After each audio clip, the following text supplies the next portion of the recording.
Hello everybody, welcome back to our Brawl 1066 MPT style tournament.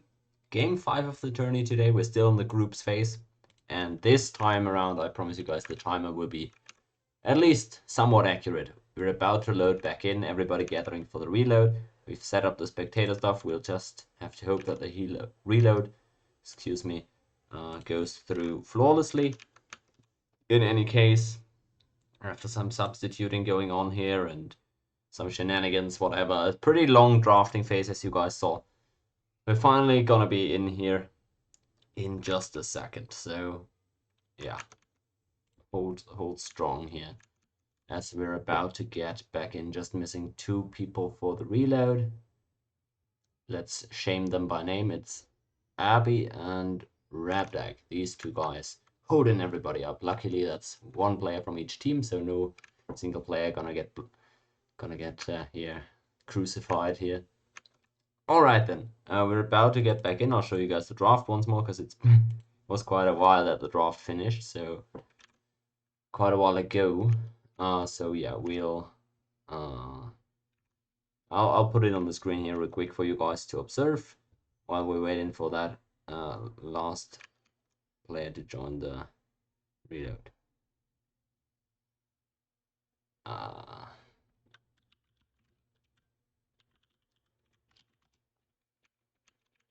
Uh, it's always a pleasure. It's always a pleasure. First game of the day.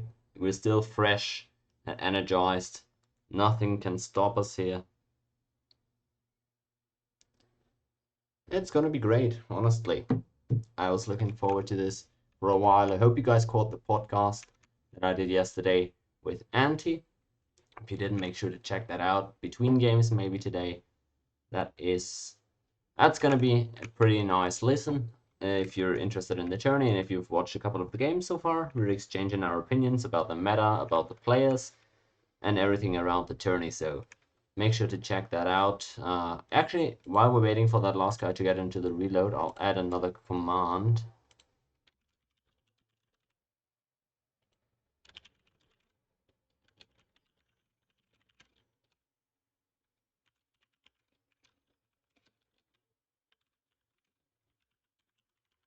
I'll set up a command here real quick in stream so we can get that.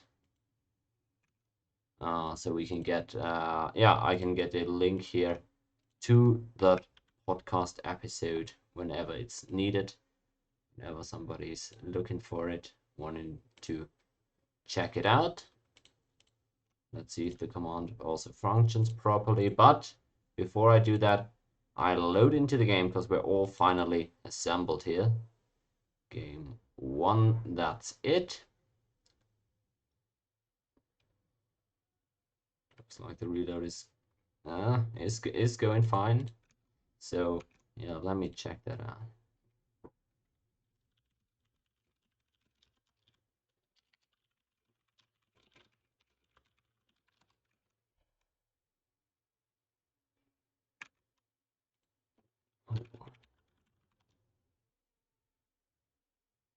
Oh, nice. The podcast command works at least, so that's fun.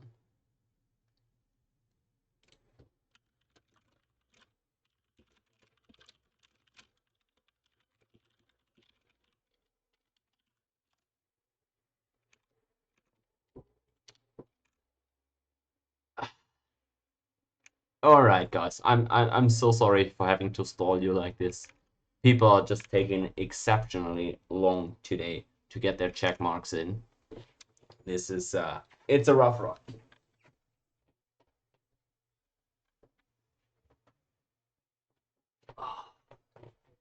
At least the weather has cooled down a tick over here, especially now in the evening with the windows open and everything.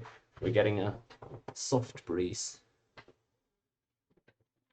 But hey, what happened to my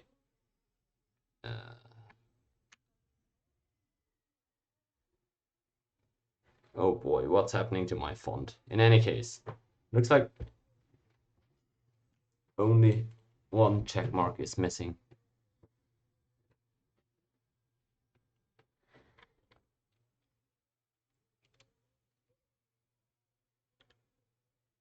Oh boy. I've never had such a scuffed lobby in a tournament. These guys taking ages here, but finally we've got it. Alright.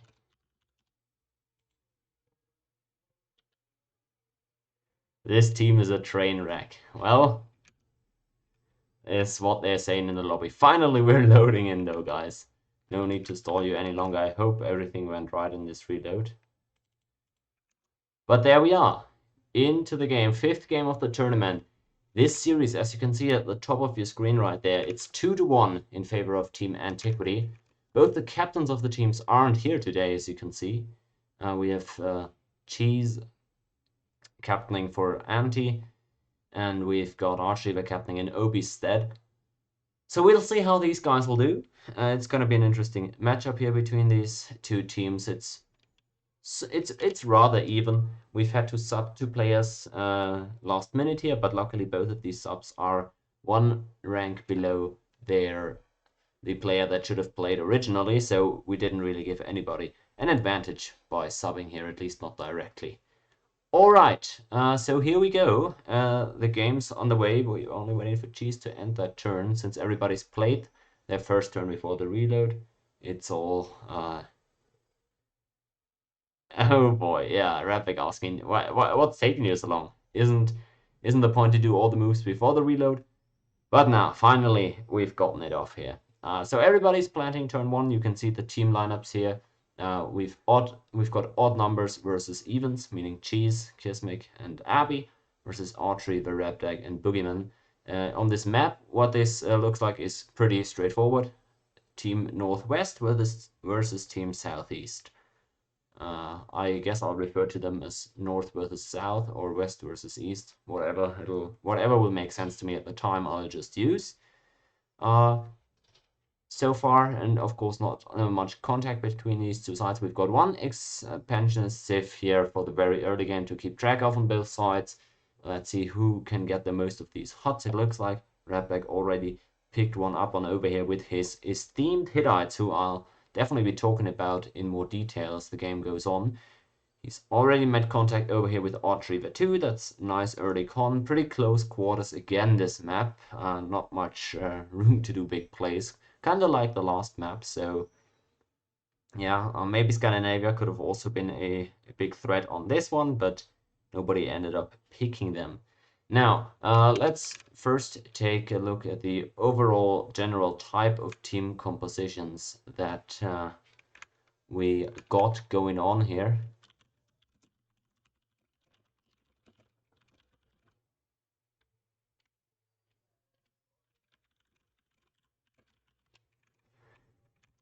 Alright, we've got 2 agricultural civs on one side and only 1 on the other. That's a general lopsidedness that is going to be very noticeable as the game progresses, most likely, meaning that the team with 2 agricultural civs is going to take the score lead early on, and the onus is going to be on the other team to force a kill. Now they have the Celts, who are one of the best civs at forcing a kill in the game, so it's not impossible for them to make that deficit up. But it's going to be very important that the Celts get into this game well.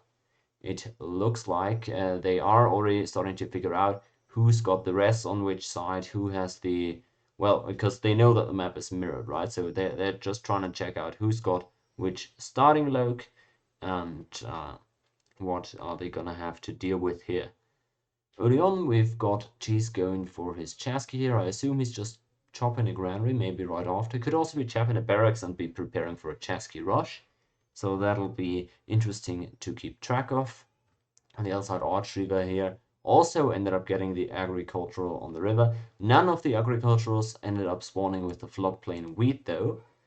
So that is pretty big. You can see right here, that's a 5 food tile. It is a 1 per turn growth, however, even if you're not agri with granary, so I guess it doesn't really matter. Alright, so they figured out where the Incans are coming from here. Boogie paying attention to that scout floating around, so he knows that Cheese is in his more or less direct vicinity. That's gotta be scary, of course. Cheese, the highest ranked player in this game. In general, top 3 MPT ladder player, I believe. Let me actually check that real quick, just because I'm curious what the latest ladder update did to our rankings here. But yeah, there we go. 3rd place here. Jeez. He's higher ranked than his own captain even, and also than the Team Halu captain. So incredibly high tier player there for him not even being a captain. He moves on forward with the Chasqui. Let's see if an early GA will end up being given over here. Interesting development also. No GA given over just yet. Interesting development, that warrior being popped here. Very fortunate pop for Cheese, as it looks like the same thing is true for Red Deck, but of course popping the warrior so close to your opponent is a whole different thing. So very good early start there for Cheese. He's got that warrior popped on Red Deck, and he's potentially even gonna be able to get that worker here if he's quick enough. So that is big for sure. Although Raptek ends up moving it out of the way for now. There comes the double move. Cheese moves in. He's gonna move on to the wine, so now it's gonna be on Raptek to decide. Hittites declaring war on the Mayans. Oh, looks like they got the pillage off on over here. That is big actually. Getting that pillage off, and oh, Kismic, what are you doing? It's turn 6 or something? Why is your what's going on in your cap there? That's hardly excusable, if you ask me. Now, alright, it looks like Raptek traded his warrior over here, or his scout rather, excuse me. He traded his scout for Avi's improvement on the wines. That is pretty worth, I would say. Let's see what Raptek's going to do at home. It looks like he doesn't have a lot of warriors, otherwise he would have been hitting out of Hattusis already. Now, let's see what he ends up doing. He hits now and gets the archer. Interesting play there. Going for the archer. That served him very well. Gets a decent roll as well. Looks like Incans have been getting the better of the Hittites in terms of most huts. At least is what it feels like. So it looks like he just grabbed another one here on the desert. But we'll see. If that ends up mattering a lot. Most crucial one was, of course, that early warrior, in my opinion. Getting those warriors out for early vision. Of course, popping him on your opponents is the best thing that you could really ask for there, in my opinion. Alright, it looks like they still don't have con though, as Boogie and Raptek. Some discussion there about what needs to be teched. Either way, gotta be careful now. Cheese is the only one with scouts left on the map. Of course, his Chasqui as well as his regular one, so he's gonna be able to scout his opponents easier than they are gonna be able to scout him. Abby, despite losing his improvement there on the wine, still end up going for the settler. Interesting choice there. So maybe that could be pressurable, although nobody's been spamming warriors at him so far. So he's probably gonna be fine in that regard too. Let me now try to again get my spy out onto the Celts. Yep, finally. Alright, so we've got all our sets of spies ready. And we'll see if there's any interesting info. Looks like the Chasqui's moving in, and that should be the worker gone, shouldn't it? Yeah, he again makes sure it's still there and moves in. Does he get the disbander of 2? He does. Poor luck there for Raptek, although he at least gets that kill, but that is not a worthwhile trade. You don't want to trade your early worker for a Chasqui. Now, you could argue that it's better than Abby, who lost his full-on improvement there, but at least he's got that worker to still, yeah, put the improvement back there, if you will. Raptek gonna have to build another worker that sets him back by 1 population 2, which is massive early on.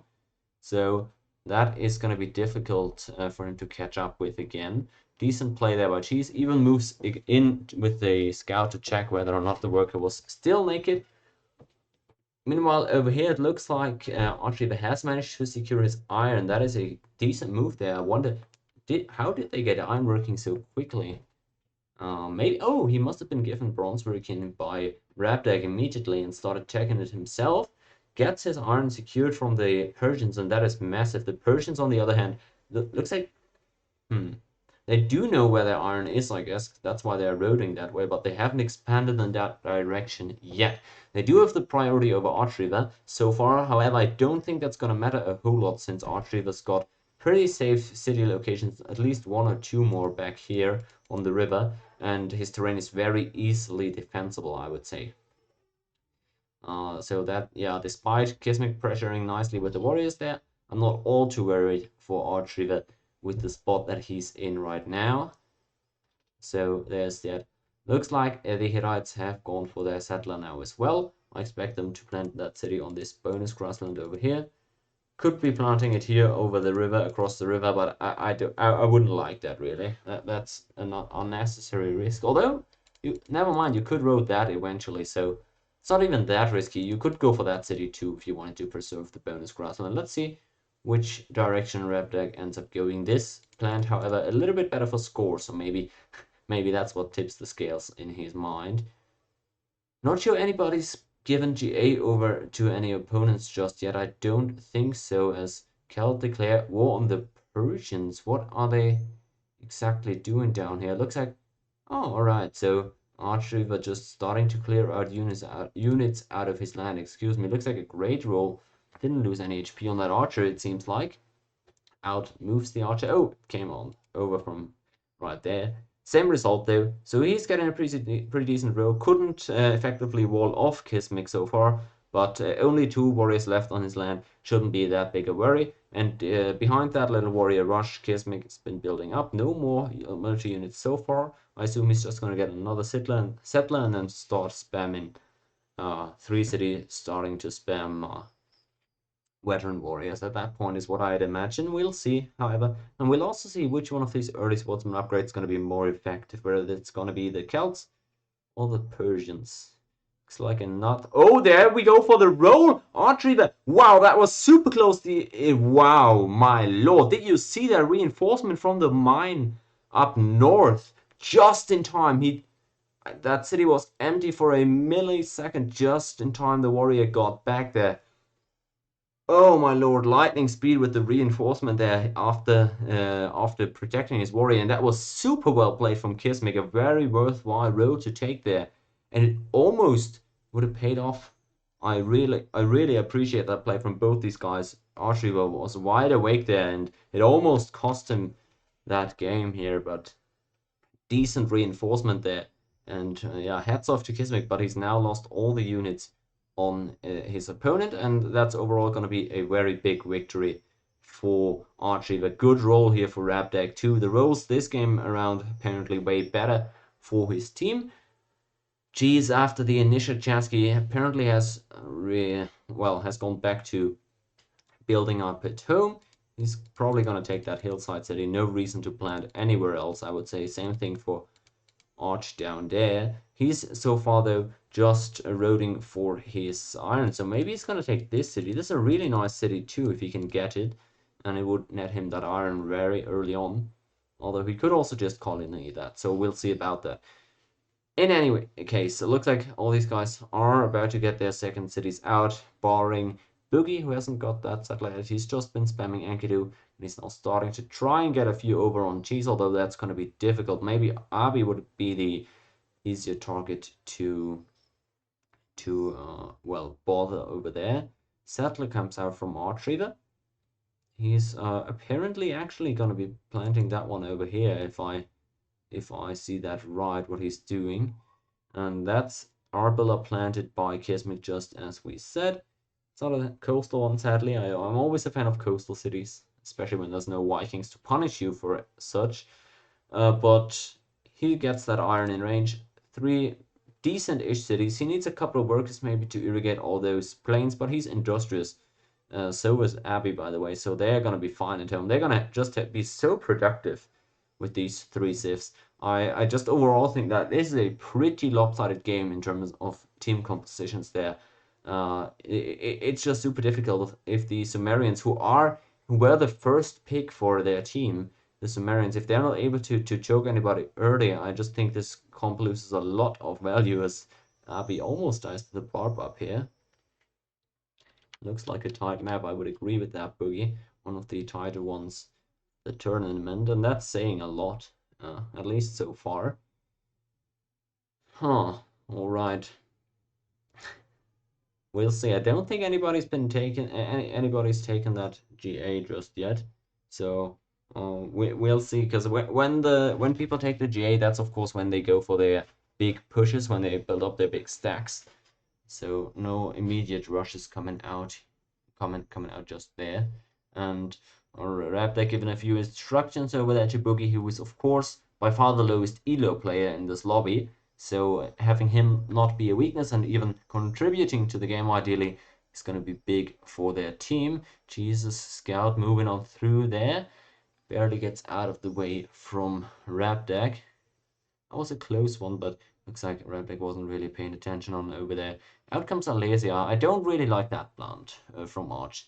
Could have just as well gone for the one down here, which is also on the river, and it's just more score. I'm not sure if there's any well, maybe it's better for corruption. I'm not 100% sure how that works. Maybe for corruption's sake, you need to plan in the big fat cross of Entrament, actually. So that could be the upside on that one. So I don't want to condemn it entirely. I just would have appreciated that plant on over there. Although Cheese ended up going for the same plan, so that confuses me a little bit. It must be corruption in that case, because these guys do know what they're doing in that regard. Out come the warriors here from Kismek. Alright, so he's building a few warriors just not to be completely empty at home here. He's gonna get those barracks soon though, because 3 cities is probably enough already. He's just gonna have to stack warriors anyways. Maybe get a 4th city if you really want to, but get those barracks now and build up those warriors is my advice. In general, something that I haven't talked about yet in this tournament overall, I have noticed a lack of people taking secret GAs. Like whenever people play saves like Egypt or even the Hittites, GA, whenever you have unique units that you want to comprise your main stack with and you want to build them up in your GA ideally, right? Just take the GA from a teammate and build up the stack in secret so the enemy doesn't know exactly when you took that GA and how many units you've got when you started building those up. So that would be something I would appreciate if more people did it. It's not something I've actively noticed being done here in the tourney so far.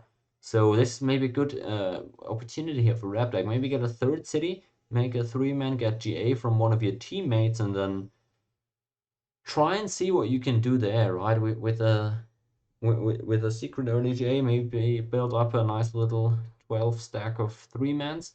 Surprise somebody with that. That's something I would appreciate, especially when you hold complete priority over this map. Look at this. Inca with a 3rd city right now. That is quite the risky plan here, but Cheese must be confident in out moving Boogie over here. Cusco and Machu Picchu very weakly defended. And with 3rd city there, of course, for Cheese, he's been building up. Out comes the Spearman from Tiwanaku. Alright, so he's getting those roads protected and renames that city, as you can see. So he's preparing for a speedy reinforcement as well in case he needs it. Doesn't look like Boogie's looking for the attackers. Maya declares on the Incans over there. Alright. They must have been trying to do exactly what I just asked them. Taking a secret GA, and they weren't able to. Looks like that Chasky on the hill didn't really have the strongest resolve and just gets taken out. We have the first Immortal coming out though for Kismic. I like that. A pretty early upgrade, and just take your GA. You've got your teammate's warrior here, and actually they're just full on committing to the strategy that I just suggested. All of them are trying to at least take GAs from their teammates without the enemy noticing, and I like that. Again, I just love the idea behind that, so we'll see how effective that'll be. Boogie not making any moves here end of turn, as Cheese was ready to move those units around. So he's fine with his 3 cities right now, building a couple of spearmen as to, just to increase his chance not to be caught off guard there. In the end, Persia declares war on Maya. He at least gets the decent roll over here, even the promotion. Maybe just spam warriors at Kismek now if you're Abby and try to get him a great leader. That would be super funny if they were able to make that one work. She's walling off these Enkidu. He's doing a good job over there, of course. And Boogie should probably just be expanding behind that that pressure that he's putting. Again, something I wanted to focus on. We have this perfect line of vision for the southern team. They've got the entire line of sight through the entire map here between each other. So they have complete control of early movement here.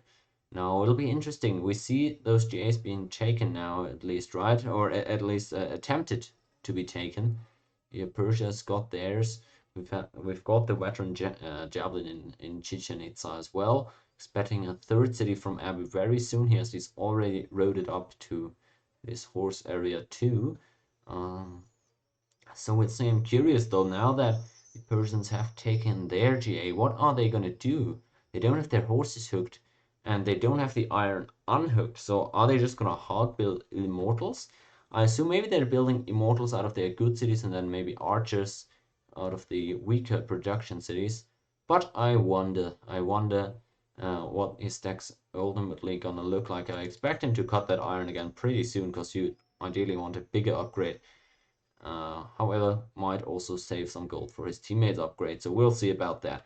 Archery then also dipping his toes into the water a little bit, looking around here. He now sees the damaged immortals, so that is some very valuable intel that he just got from his warrior there. Nice call out by Archery. Notices what's going on there. It could have been a barb as well, of course, but no, if you really know, if you really think about it, that's the GA taken by Kismic. And that means if your opponent's already started taking GAs, you probably want to follow suit if you're the southern team here. Over here, not sure that was, it couldn't really have been a barb. Maybe the Sumerians also took GA now at some point. Again, I'm not sure if they've ever fought yet, actually, so maybe we'll get an update on that when they start talking about it. Maps in 3, apparently. Maybe they'll get some boats going. But for now, we see those 3 men now starting to come out in Tarsus as well. Tusas, another maybe. There we go. So I'd like Rabdeck to take that GA now as well and build up his own stack. Because 3 men aren't the most terrifying tool when you're trying to kill the enemy, but they are at least moderately effective, especially when you're able to send them without the opponent noticing. Could be big, so I would like that. Ideally, I'd like to see actually a joint venture here from the Celts and the Hittites. Decent 3-man stack with a decent Gallic stack. Don't even have to be huge, but if you pressure maybe Persia at 2 different cities with that, that could already be a kill. Of course, not at this stage yet, but you get the idea there, right? It looks like he's sending a couple of units out to fish for his GA. I would really like him to get it from his teammate down south. We'll see how he'll end up going about it. Looks like Boogie has given up on the idea of trying to get through to Cheese's backline here in the north, and Cheese sending another Chasqui on over to Abby, trying to get his own GA now as well. It looks like they're trying to give it over this turn already, actually, and Boogie, he's got full vision of that, so maybe he'll be able to let his team know what's going on over there. Excuse me, over there in the north. So far hasn't been taken yet, and I wonder. Oh, I assume they're just going to use this Chasqui as well for giving over the GA to Abby then. I like that. I like the early GAs. In general, I think oftentimes in this tourney, GAs have been taken too late, especially by non-Russia civs. I think if you make a good effort to get those GAs early on 2 or 3 cities, you can build up stacks that just overwhelm your opponents. A very nice example of that is the first game of Team Halu, actually, where Reaver on Japan didn't take his GA, and then Rabdeck on Incans just ended up overwhelming him. This also may be a nice storyline here, as Cheese has finally taken his GA. This a nice storyline here. Yeah, Rabdeck is the leading player in terms of kills. He's got 4 kills already in 3 games. That's 1.3 kills per game, leading in both total kills as well as kills per game for all players. He's been playing Russias every single game, only Aztecs and Incans. So this is the first of his games where he doesn't play one of those 2 civs. and we'll see if he's still able to get a kill there, as we've talked about yesterday in the podcast that I want to link again in chat. Of course, you're gonna only hear this 10 minutes after I've put in the chat command, but you get the idea. We've talked about this yesterday on the podcast, but the Repdeck is the way too early tournament MVP pick for both me and Anti, although he was much more hesitant than me, anointing Repdeck that title. Basically, what I'm trying to get at though is that he's been looking good on his Civ so far. He's been getting those kills every game, as I said. However, I wonder if the same is going to be true once he's forced, just like in this game, not to play any of these aggressive Russia with them two movers early on. So we'll see if he can make those Hittites actually work. Another topic on that podcast was whether or not the Hittites were actually a decent Civ, but who would have thought? I thought, wow, that's actually pretty big over here. I wonder if they're going to be able to surprise Kismet with that, who's just clearing out those enemy scouts here. But hold that thought. I initially was of the opinion that these Hittite three-mans would just go down to the Celts and get their GA, or maybe catch the GA from some stray units that they'd find along the way. However, it looks like what he's actually doing is he's already doing what I suggested the Southern team to do earlier, being getting a joint attack going from Celts and Hittites against the Persians. I think that this is a little bit too early of an attack here, to be honest. I don't think their force is quite huge enough yet, although this is a very impressive Gallic stack for this being this early in the game. And this just reminds me of one of the final games from the last tournament, the game that Archreaver and SDN actually won against Hoffman and Swade. Let's see if they can replicate that early Gallic stack action. Does Archreaver get another early kill with his Gallic stack? I don't think Kismet would have seen this coming just yet. Let's see if he can reinforce this. I just don't think he's quite going to have the amount of units in Arbela necessary to deal with this. Repdeck now blows his forces at Persepolis, enabling Kismet to full-on commit his reinforcements down to Arbela, and maybe that's going to push him over the edge. It looks like he's just held on down there. It looks like, just as I suggested earlier, maybe that Gallic stack just wasn't quite big enough in order to capitalize down there. So he ends up surviving this one. It was earlier than I would have ideally liked to see the attack take place, but it was a decent coordinated effort by Archreaver, and Repdeck just wasn't meant to be in the end, and I'm not sure Repdeck even got his GA of that. If he didn't, that is big. I didn't see him kill any units, so possibly and quite likely he didn't get that GA there that he probably wanted / needed. A lot of warriors now left over for Persia. And I feel like this is potentially a big momentum shift over here. Archreaver apparently going for the re-attack over here, but the rolls aren't going in his favor at all, I believe. Oh no, he's still committed to this. I thought he would have maybe called the attack off, but he's still feeling like he could get that kill off, apparently. Doesn't look like he's going to be able to at least get a work on over there. Maybe he's gonna be able to disband that. He is, but oh lord, that was a costly attack for just a few units in Arbela and one worker. I feel like they've lost like 8 Gallics at least. Well, maybe 8 Gallics is actually quite accurate, as well as those 2 3-man chariots. So Persia are gonna be very happy with how this one went down, and Kismet's now probably gonna be able to turn up the pressure himself on the Celts. I don't think he's got quite enough to take out Archreaver just like that, but he's definitely got the upper hand in terms of military strength over there, I would assume. Just coming to and more. It looks like, yeah, Boogie's now also starting to receive some units from Cheese up north, who's beginning to move down south. Catapults here, interesting for Cheese, so he's probably just trying to bomb out these Enkidu, start to expand a bit more, become huge, and then try and become that overwhelming force,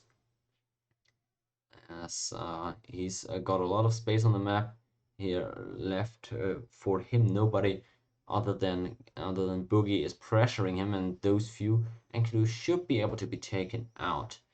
He's also even managed to get a warrior in onto Boogie's mountain, so that's decent intel. He's going to be aware of what's going on there at all times, and maybe even going to be able to get some improvements or a worker or anything like that. So Boogie better pay attention on over there. So that first initial attack, it was pretty early, bigger amount of Galaxy than I would have expected, but it did end up failing. So I feel like the Northern team is in a very good position in this game now. Cheese ends up moving in for the worker. He does apparently get it. It looks like it has disbanded. And if not before, Boogie now is in his golden age for good. That move looked very suspicious, but whatever. We'll give it to him. He got that tile defended at least, and gets his GA if he didn't have it before. So what's the play now for the Southern team? It looks like, yep, Boogie just confirming for us that he only now entered GA. What's the play gonna be? You can't count on Boogie 1 versus 1 overwhelming Cheese at any point. On the contrary, I think this matchup in the East here, the best player versus the lowest rated one, is a ticking time bomb for the Southern team, on top of the fact that they're already gonna get outscored by 2 agricultural civs over there against none on their own side, or against 1, excuse me, the Celts, of course, still being there. And they're already starting to fall behind in score quite drastically, not the least because the Persians are actually the leading score leaders on their opponent team, and they're not even agri. So what is the angle there for them is what I'm wondering about.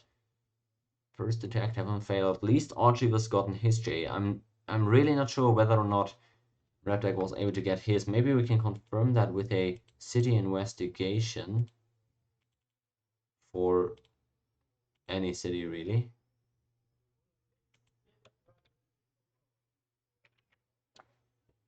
Alright, no, he doesn't have it. As you can see right here, no shield bonus from the GA. So no GA yet for the Hittites. Makes this rough. I feel like he's now going to start to fall behind in score and in productivity by a lot. Everybody on the opposing team already with the GA, and I think that is so far the only crucial misplay here, is that Hittites haven't gotten their GA just yet. Celts, I assume, are just building up 1 per turn Galax in cap, although they are not quite there yet in terms of productivity. Actually, no, they can't even do that just yet. So yeah, I wonder what they're doing really in the Southern team.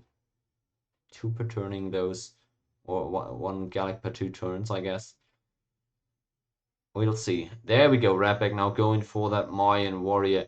Finally gets his GA. Alright, and now he can start producing stuff. What I assume is he's just going to go for an archer stack at this point. Probably the most efficient tool he's got. Maybe mix it with a couple of 3-mans thrown in as well. Boogie getting bombed out here with the catapults and taken out. Oh, looks like only 1 catapult actually for Cheese, but it's getting the job done.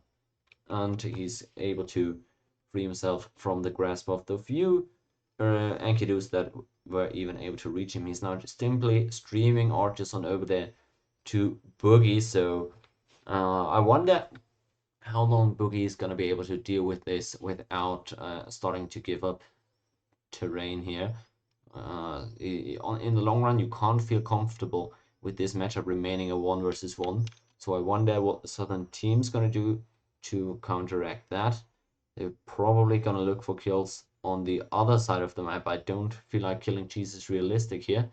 And it looks like they are still trying to get a move on to the Persians or Mayans. Controlling this area is going to be crucial because they can threaten double moves onto both opponents from there at least.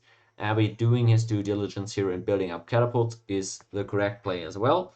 He's upgraded a couple of swordsmen, so that's nice, but getting those catapults is still imperative. If a big enemy stack reaches you, you just simply need that defensive bombard. And Boogie with his boat coming out now from Sumer.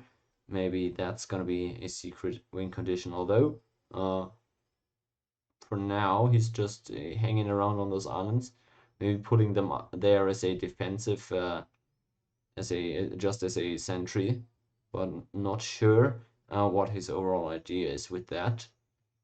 Maybe he's gonna try and look for the road around the globe and surprise the opponent from the back line. No con, it looks like. Wait, what is Rabdag looking for here? Oops. Maybe he's just not wanting to contact anybody end of turn. I don't think he's going for anything in particular.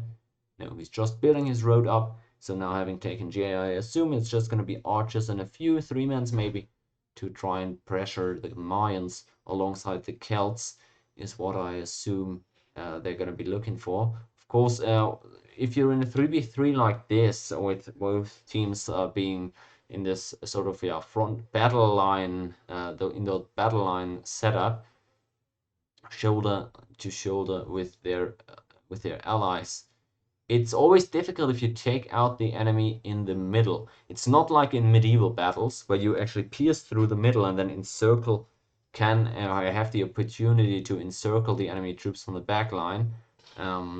You can't do that here, right? If you kill the enemy in the middle, you're then gonna have to defend that captured city against 2 enemies coming in from either side. So that's typically the most difficult stuff to get away with, I feel like. So maybe Abbey isn't the ideal target here. However, he's going to be a big scorer in this one, so getting that kill overall would be, of course, still decent progress. Looks like Cheese is not messing around on over there. However, he's getting out a bunch of units really, and probably not leaving that much at home as well. It looks like he's committed to putting as many units on Boogie as he just can. And wow, he's getting some nice rolls apparently across the river. Takes out that Enkidu. Of course, it's still a good shield trade for Boogie if he can clear out the archer, but it looks like he's having a tough time with that. Wow, oh boy. Those are not the rolls you like to see there if you're Sumer. And Cheese gets a lot of value out of that archer after all. Bit of a well, I'm not even sure what to call this. There's no real family-friendly words that I would use to describe that play. However, looks like Archie feels comfortable going for another play on offense as well. He's moved all the Galaxy that he's got out north, and I wonder what angle he's gonna try to take. I just don't think that's enough units to really take anybody out on your own. So maybe Rabdag's now also gonna start moving these units forward. I like that both these teams have identified their win conditions early though. I like I like what they're doing here. The Southern team realizing they're gonna need that kill, and they've been playing for a kill since turn 1. That is very good. And then on the other side, the teams realizing they are going to be outscoring. They just need to get big and productive, and that's also exactly what they have done.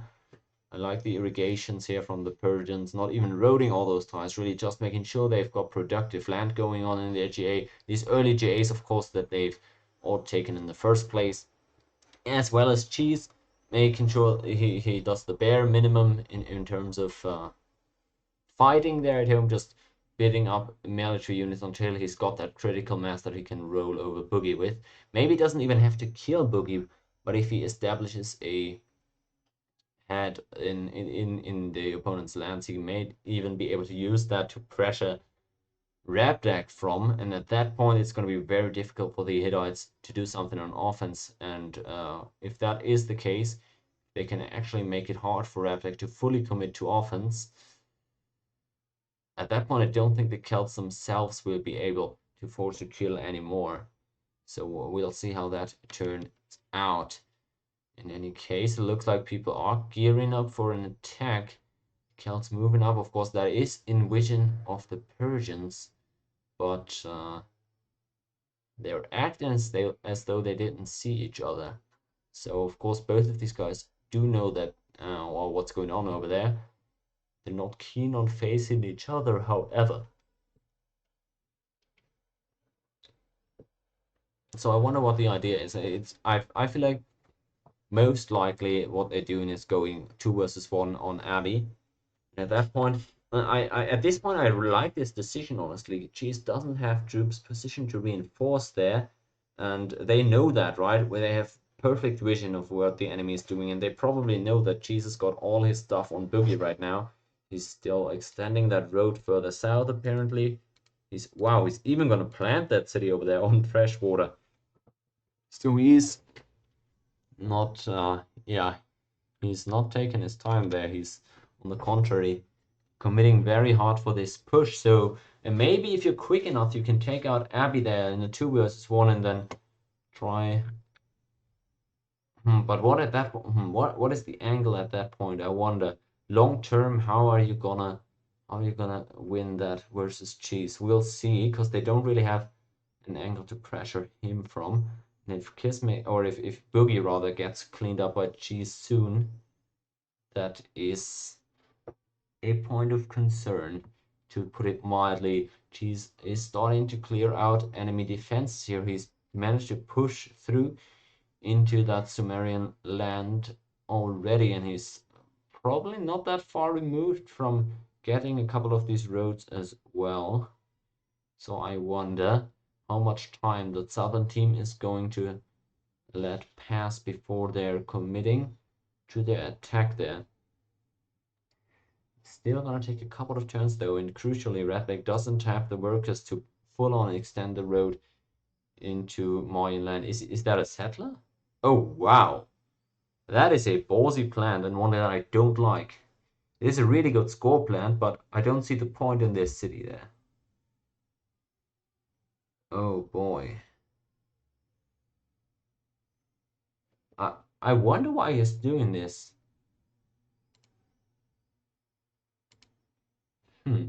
We'll see, because apparently he's gonna plan just there, and it's a really good score city, but it makes it so Cheese has so many angles to attack you from. Right? You've got 3 cities, 4 cities actually with your cap. All your cities are front line at that point.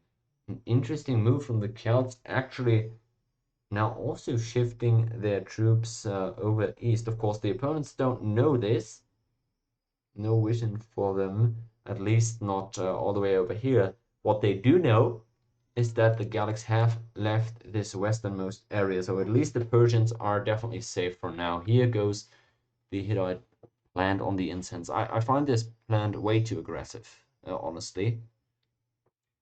And it doesn't even serve that much of an offensive purpose, does it? I really wonder what the rationale is behind that. Well, we'll see anyhow. I wonder how good Boogie's gonna hold up there versus Cheese. He doesn't have his roads protected. He's got city plans across rivers. It's not looking good for him at this point. It's not that easy to defend this type of empire. If you need to see, that's the way the river is wired here. As you can see, no, only once across the river, but still, that road back from Lagash has been cut already, and the road into Lagash hasn't been protected. So I wonder if the plan now is to actually focus Cheese first, as both of the folks here from the south are relocating their troops into the eastern part of the map. We'll see. It looks like Cheese has started moving in, though I'm not sure that was this turn. Is he attacking with that stack? He might be. Wow, Lagash is dropping low. That's some Enkidu's gone already. And now I think the horses are hitting. This should be a kill in all likelihood for Cheese, and it is one. It is a rather easy one there. Boogie not able to get any more troops in there. He had just given up that road too easily, and then not able to move in with the adjacent Enkidu in time. Gives Cheese a very easy time at taking out that city. We're gonna have to reload here. He didn't lose much, if anything, so it'll be not it won't be that hard of a reload. But that is tough news for the southern team there, honestly. Cheese is big, and he's now already taken out your weakest member there. Now you're gonna have to somehow defend on that huge front line that's just opened up. And there we go, dropping on that kill as per usual. So we're gonna have to reload that, but it's not looking too pretty for the Southern team. What can they still do with that comp? We'll figure that out in just a second. So I'm rebooting Steam.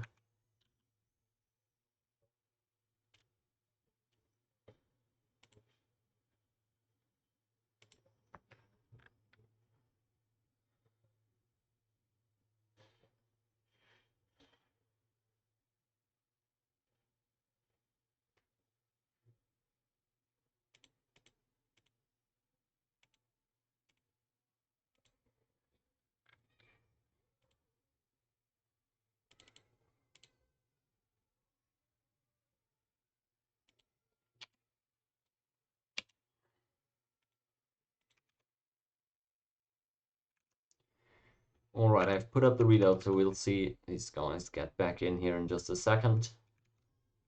Hopefully it won't take all that long. We'll see if we need to discuss any specific rulings here. Probably not.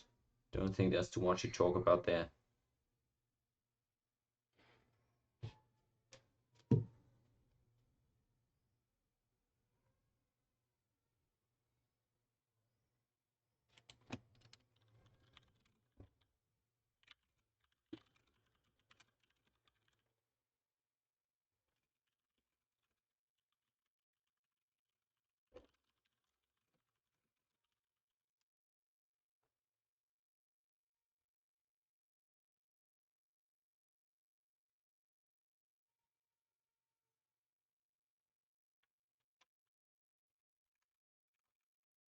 Alright, we're waiting for everybody to gather here.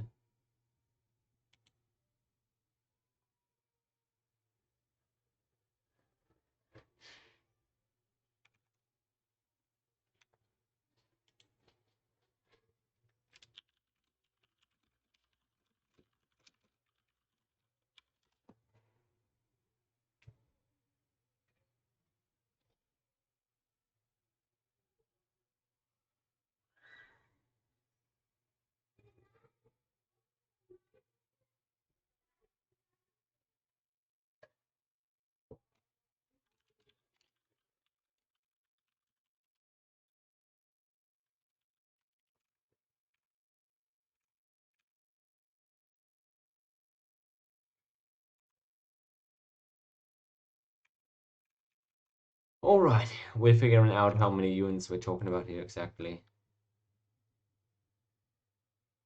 Alright, looks like these guys are fine with this.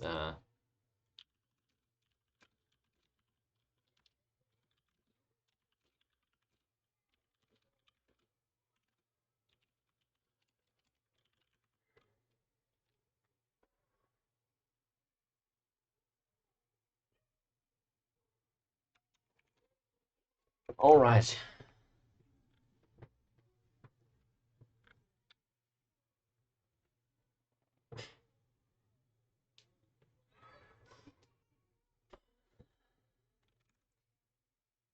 Okay, looks like we're gonna wait, actually.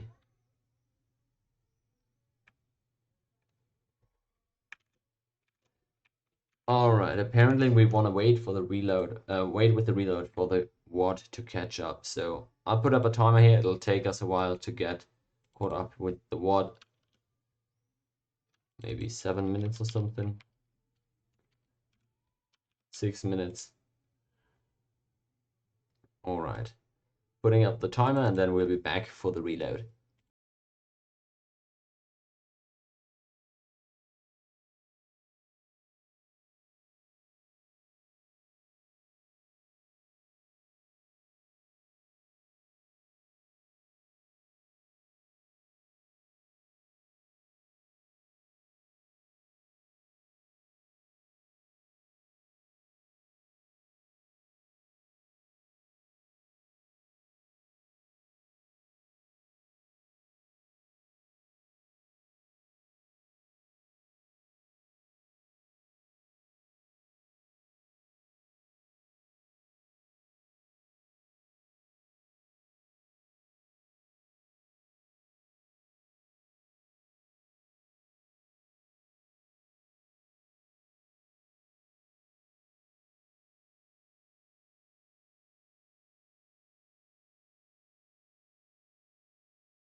Alright guys, we're back with the reload.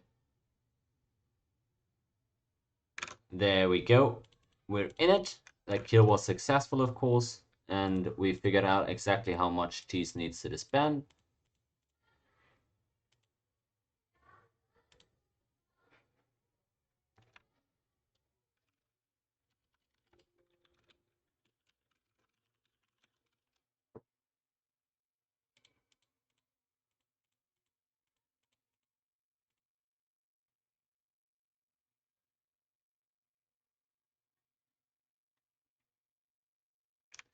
Alright, people trying to, of course, now do the moves that were agreed upon. So, I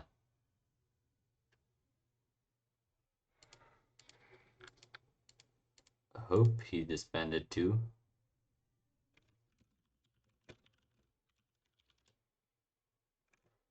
Alright.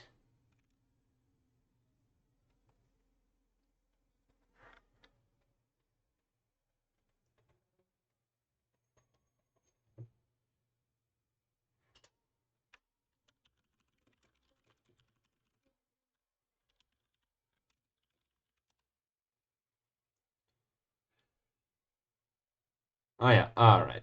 There we go. It works out now. I was just a little bit, of course, he could just take it with the archer. I was expecting him to move through with the horses. Alright, now fine. There we went. She's moving in with these horses too. And now it looks like they're full on committing everything they have to try and retake this one. It's looking difficult for them. Maybe if Cheese doesn't get the reinforcements through soon, they have an angle here. But for now, that's going to be difficult. There's not a lot of archers in there for Cheese, however, so that could be the saving grace. At the same time, I like what Kismik's doing now. He's trying to... Oh boy. Oh boy, this one is done, isn't it? I don't see any way the Celts are going to be able to deal with this one, unless, of course, they can get the kill in the meantime. We're going to have two stacks fighting here at the same time, I fear, as the Galax move in on Persepolis, and that could very well be a kill. Let me check that one out as the kills start coming in, and it's looking like good rolls for the Celts. The Hittites apparently aren't hitting just yet, but the Celts are doing a decent job. It looks like, however, they weren't quite able to finish the Persians off, so now the question is, oh boy, do they have enough Galax left to finish the job? The Persians are moving out with the Doom stack here, but unless they're able to get there before they die at home, it could all be for naught. We'll see. He's now fully committed to this attack. What can Archreaver do in terms of trying to somehow save this one? It looks like Abby's already moving out to retake in case the Persians end up dying. This one has become so close all of a sudden, and I like the play from Rabdak not to hard commit, but this is a little bit weird here. He's moving those archers over there, so he's now going to have to attack across the river. I think the rationale is that he's scared of being double moved at home, so he needs to block the tiles south of Lagash. That is a very smart move of him. But oh boy, that's super close over there. Archreaver's also gonna start moving in here soon. We're gonna have to, I'm just clicking all these stacks so we see exactly how many units are in each of them, in case that's gonna be relevant later on. It looks like oh my, looks like either Cheese or Rabak's already hitting on over there. Maybe Cheese is trying to take this stack out preemptively. It looks like he's perhaps, no, he's defending. It is Rabak who is attacking. I was a bit confused there, but he's starting to take out a couple of Cheese's defenders already. Those couple of spearmen could end up turning the tide, however, if Cheese is able to get them in time. The horses are gone, however, so no more double move onto Ugarit is gonna come through. In moves Archreaver down south as well. Is he gonna be able to get onto Arbela? How is this gonna end up going? He's looking north of Passagardi. It's not looking like he's gonna find the kill there. Now he's looking for Persepolis, but he's also moving in the south. Is he gonna start hitting on Arbela? He is, and there's not a lot of units in there, but it might just barely be enough for Kismik to survive. Meanwhile, Rabak not finding a lot of success with the stack at Lagash. And the southern team, it's all just gone south for them, apparently, as Cheese has defended somehow at Lagash. Arbela apparently empty, though. So is this gonna be... No, I think I think it was held by Kismek, and he's only moved the units out afterwards to solidify his position at Persepolis.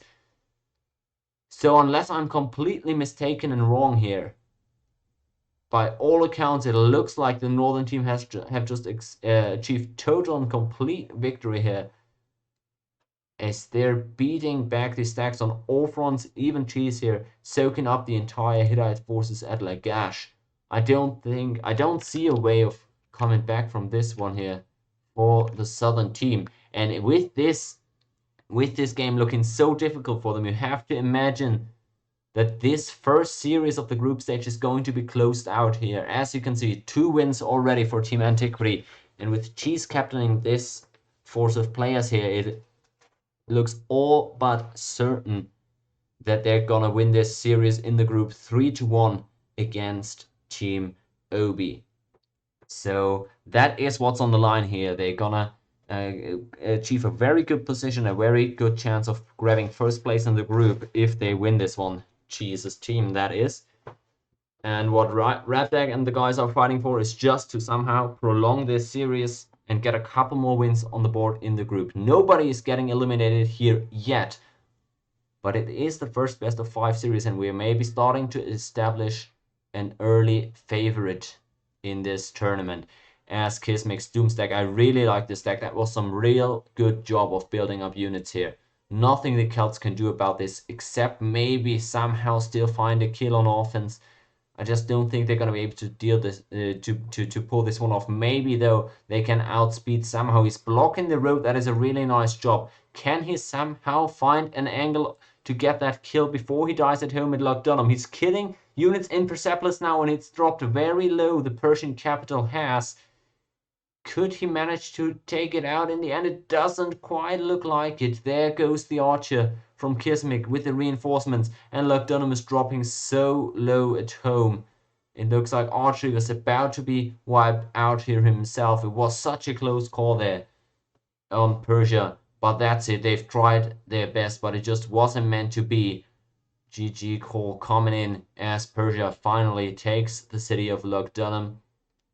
Really good effort by Radek, but Cheese just played this one pretty streamlined and well. Surprised that there was no crash on this kill, honestly. But that's the second kill for the Northern team. And Rabdag's left on his own. He's probably, yep, he's gonna call it right here. Doesn't give the favor of another kill over to the enemies. And with that, the series goes over to, to Team Anti. There we go. You can see it right here. Oh boy. All right. That one was a struggle. I thought the team comps were a bit lopsided, and it could have been gameplay. It could have also been me being proven right here in the end, but the Northern team takes the victory, and that's a 3-1 series victory for Team Antiquity. So now we only have 2 series left in the group. Halu versus Obi and Halu versus Anti. We're gonna see 2 games of the Halu versus Anti series later today. So from whenever you are, or not whenever, from the exact point that I'm saying this live on stream, from whenever you can hear this live on stream, it's going to be 1 hour until the next game starts. So that's gonna be that. 1 hour until we're playing that game, Team Halu versus Team Anti, and that is gonna be a very stacked matchup there. Halu and Reaver with Zardos is going to be playing against Antiquity, Cheese, and El Coyote. So very high tier matchup. We're gonna be seeing that in an hour from now. So stay tuned for that one. Tune back in when the tourney is back underway. And until then, grab yourself some food, some drinks. Make sure to be back in time here in 1 hour. I'll catch you guys then. Thanks for joining.